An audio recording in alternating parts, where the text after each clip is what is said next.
Hello and welcome back to the channel where we are once again doing another Fiendsmith Blue Eyes deck profile because, well, there definitely has been some changes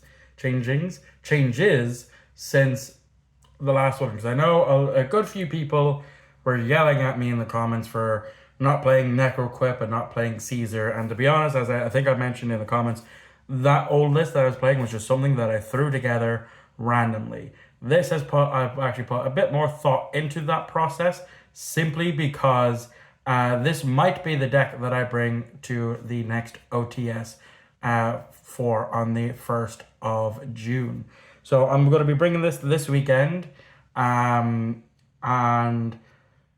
initially, they already know what I'm going to play, so I will post this on the Friday. I was going to hold off until we're an hour into local, so that way they wouldn't know like I'd done before. But I don't really care all that much. So yeah, I definitely have made quite a bit of changes to this list. And then of course, because I know some people will probably want a more in-depth combo tutorial instead of me just picking cards at random, I will attempt to show you at least one test hand. But with that minute and a half ramble done, let's get into it. I'm not going to show off a side deck because I'm probably going to change out these sleeves and then I'll probably come up with a better side deck anyway as things go on. But anyway, we do have the two Blue Eyes White Dragons. We have one SDK art as well as one of the old tablet ultis in first ed that I think I paid a fiver for. So yeah, I just decided to fucking flex the ulti before the new ulti comes out in OTS 28. Hopefully we'll actually have OTS 27 at locals because we haven't for ages. We've been on OTS 26. Anyway, of course, again, standard Blue Eyes package of triple Sage with Eyes of Blue, followed by triple Maiden of White. At this point you've seen it all before. The one Kaiser as well as the one Jet Dragon, the triple Wishes for Eyes of Blue, the one Roar of the Blue-Eyed Dragon, Ultimate Fusion, the one Mausoleum of White, the one True Light, and the one Majesty of the White Dragons. That is everything you've seen in every Blue Eyes list. The Blue Eyes Primite, the invoked Blue Eyes side of things, you've seen it all before. So yeah, that hasn't changed. Granted, what has changed actually is I cut Neo Kaiser down to 1 because I initially had it at 2 because I cut it with something else to add in an extra hand trap, which I'll of course show off when I get to it, and I'll explain the other card that I took out. So the Fiendsmith engine. Well, now I do have, of course, the triple Fiendsmith engraver. I have 2 original prints and then 1 ultra rare from Stampede. Then of course we have the 1 Lacrima, the 1 Fabled Lurie, the Fiendsmith Tract, and then of course Fiendsmith in Paradise. Though I probably should cut that out, and I still might cut that out for a third copy of a hand trap that I was playing, that I'm playing in this list. But we'll see. To be honest, usually when I was playing Blue Eyes, not Blue Eyes, Ubel Fiendsmith with that in it, that was one of the first cards that I sided out. I still play a bit of a Bystial package, and that of course is the 1 Magma Hunt, the 1 Druid's Worm, and then the 1 Baldrake. Because I think these are fine. I don't play Lubellion because I don't have it and I don't care for it. I think just having Baldrake, Magma Hunt, and Druid's is perfectly fine. I don't see any issues with it whatsoever. Moving on then to the hand traps. So of course we are still playing the triple Ash Blossom and Joyous Spring, as well as the triple Effect Veiler, since it is very searchable in the deck. And then I'm also playing 2 Artifact Lancia. Though, to be honest, actually, I might swap that out for Droll and Lockbirds. Hold on. Okay, yeah, I have them here now. I have the two Droll and Lockbirds, simply because I think I'm correct in saying that this will hurt Raziel Mitsugiri, just Mitsugiri in general, because I know it got a massive bump in the new set. I haven't got up against it before, so I don't know. Well, I haven't got up against the new cards to know for sure, but I do remember hearing that Droll and Lockbird definitely hurts Raziel Mitsugiri. Um, so if I do cut the Fiendsmith in Paradise, I'll probably add in a third roll and lock. And then of course I'm playing still the one Call by the Grave, and then to wrap up the 40 card list, 3 infinite impermanences. So yeah, that's basically it. That is the deck in a nutshell. Let's move on to the extra deck, which has also had a massive change. And the extra deck is such a tight bitch that I can't fit anything else in at the moment. And that extra deck includes one Blue Eyes Tyrant Dragon, which I've cut down to one, the one Neo Blue Eyes Ultimate Dragon. Then we are, again, as I mentioned, I am playing the Necro Quip Princess. I'm also playing the Duke. So even if I don't have Engrave, I go for Sequences effect, I can still make the Duke. And then of course I'm playing the Desiree. In terms of the synchros, I am only playing one Blue Eye Spirit Dragon. I had to cut it from 3 to 1 because again, this list is so tight that I have to play the Duke, just as a target that I can, make because I just don't see a world where I don't play the Duke, because I have gone into him in the past with Blue Eyes, not Blue, with Ubel Fiendsmith. So yeah. And then the last synchro that I play, of course, is the new Blue Eyes Ultimate Spirit Dragon. The one Exceed that I play is, of course, the Wave High King Caesar. The links are the two Spirit with Eyes of Blue, and then the Fiendsmith stuff are the Requiem, the Sequence. I'm playing Spheres as well as Moon, and then lastly is the Agni Day. And that is my list. So let's do some playtesting here. Okay, so to show you that I'm not making anything up, here is the deck. I'm going to give it some shuffles, then I'm going to pile shuffle, and then we'll draw our hand and see what it is we can end up on. So do one more after that, and then we'll pile shuffle.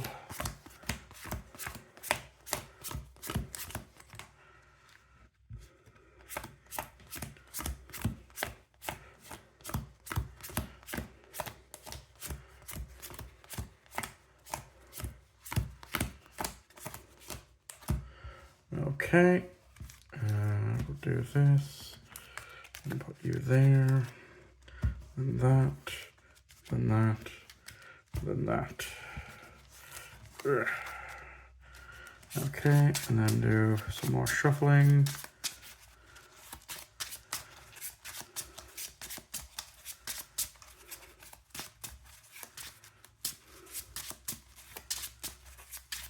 Okay. So 1, 2, 3, 4, 5. Let's see what our opening hand is. So we have True Light, Sage, Ash, Imperm, and Tract. So basically, essentially, full combo here.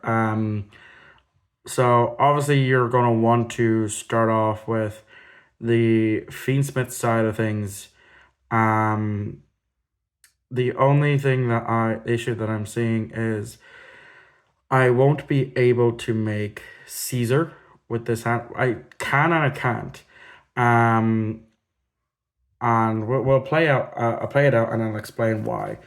So obviously we're going to start off with Fiendsmith Tract, which is going to add us the Lurie to hand.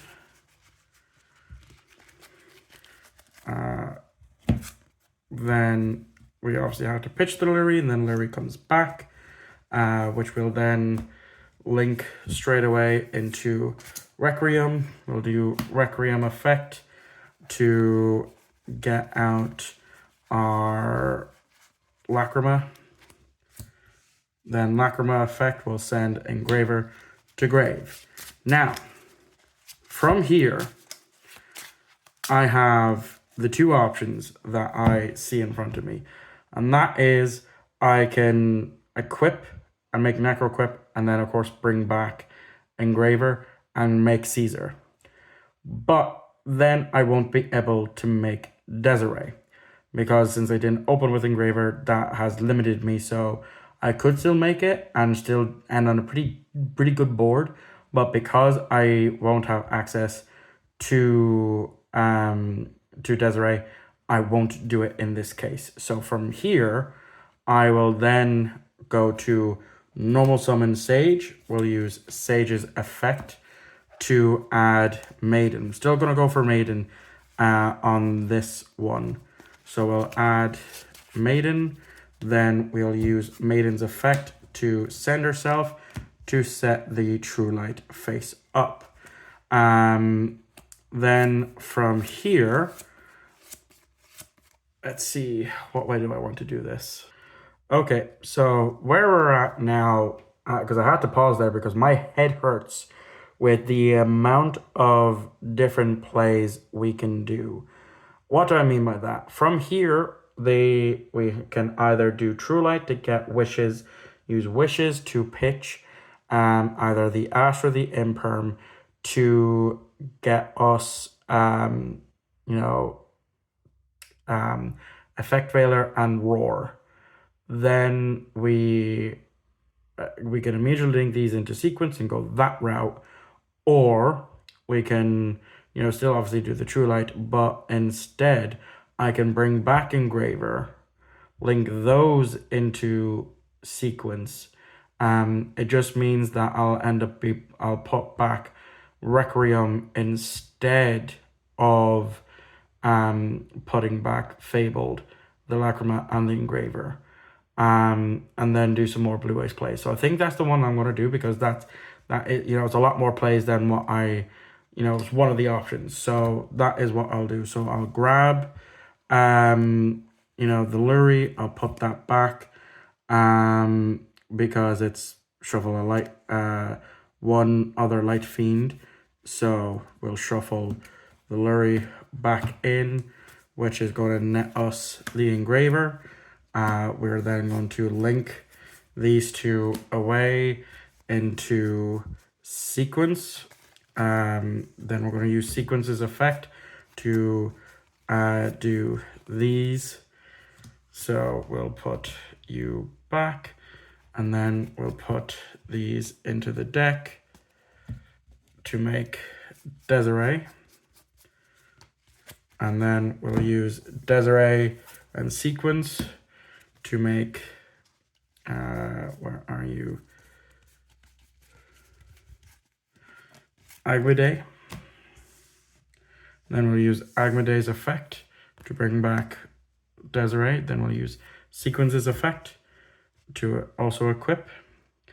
And now here is where we'll link Sage into Spirit. Spirit effect will search us the Mausoleum, which will then of course activate. Then we'll use its effect to target Spirit to dump a Blue Eyes to grave. Then we will use Spirit's effect to tribute itself to special summon Blue Eyes, which will then special summon back the Maiden. From here, so there's still a few other options we can do here from this point. Because we haven't used True Light, I can, obviously I could go for, which I am gonna do, is, oh wait, I just realized I don't have wishes. That is something that I completely forgot about because I was going to use wishes to get into Tyrant, but because I don't have wishes, I'm going to have to then use True Light to set wishes. And then I will, of course, activate the wishes. I will pitch the Ash, unfortunately, as much as I would have liked to have kept it.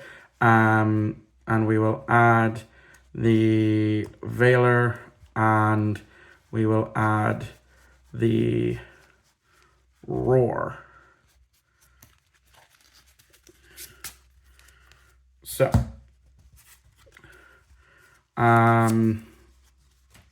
then of course I'll banish that to equip this. We'll then turn those two into Tyrant. Then from here, I will of course use the Roar to bring out the Blue Eyes from our deck instead of going for the graveyard one. And there's a reason why. Then we'll of course synchro these two into our Spirit. And that is, and then of course we're going to set the Imperm. And that is all I can do with the hand. I think that's our best and strongest end board here. Now obviously on our opponent's turn, we are going to immediately True Light to set Majesty. We won't be able to use it right away, because we'll have to wait a turn. But even when we can, we still have 2 Blue Eyes engraved. So that's at least 2 pops on right away. But even without Majesty, that's still 5 interruptions off of Desiree. Obviously, that's going to count as one continuous one. 6 with Effect Veiler, 7 with Imperm, and 2 off of Spirit. That being, of course, the Graveyard Negate, and then immediately bringing out Ultimate, which is an interruption in itself. So that's what, 5, 6, 7, 8, 9, and then 10 is the Neo Blue Eyes Ultimate that is in our graveyard. So that's still 10 interruptions on that board. And I think that this is the strongest board that I could have made. Yes, as I alluded to, there's so many different ways I could have done it. When it was just Lacrima and Sage on field. But I think doing it the way that I did was probably the best option, the best outcome that I could have gone for. So yeah, that 10 interruptions is nothing to scoff at. And so I'll of course do a quick shuffle. So obviously, as I said, during our opponent's turn is when I'll get the Majesty set, and then I'll just shuffle real quick to see what our next draw is. The next draw would have been Engraver, which obviously I could have used its effect and then go from there to maybe get Caesar on field. But that'll take quite a bit of finessing to do. But as that stands, I'm very happy with this. So that is going to wrap this video up. So thank you all for watching. I hope you enjoyed. If I made any misplays, please do let me know in the comments below. I'm always eager to improve and learn from my mistakes. So I will catch you all on Wednesday for episode 1 of series 2 to the road to the OTS, where I'll be bringing this to locals. So I'll catch you all on the very next upload.